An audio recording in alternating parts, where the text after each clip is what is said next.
ఆయన ఇతనికి పుట్టిన కాంచి 2 కాలు అసలు డెడ్ అయిపోయినాయి అన్న. సో మ్యాటర్ ఏంటంటే ఇతనికి వీల్ చైర్ లేదన్న.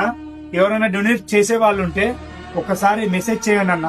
చాలా ఇబ్బంది పడుతుండు, ఒక్కసారి హెల్ప్ చేయండి అన్న. అలా నాకు ఇబ్బంది అవుతుందంటే టీచర్ ఇప్పించానన్నా, దయచేసి ప్లీజ్ అన్నా.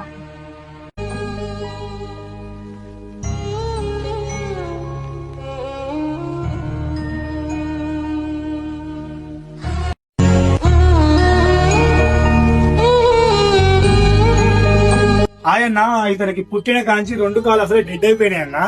సో మ్యాటర్ ఏంటంటే ఇతనికి వీల్ చైర్ లేదన్న. ఎవరైనా డొనేట్ చేసే వాళ్ళు ఉంటే ఒక్కసారి మెసేజ్ చేయండి అన్న. చాలా ఇబ్బంది పడుతుండు, ఒక్కసారి హెల్ప్ చేయండి అన్న. అలా నాకు ఇబ్బంది అవుతుందంటే టీచర్ ఇప్పించానన్నా, దయచేసి ప్లీజ్ అన్నా.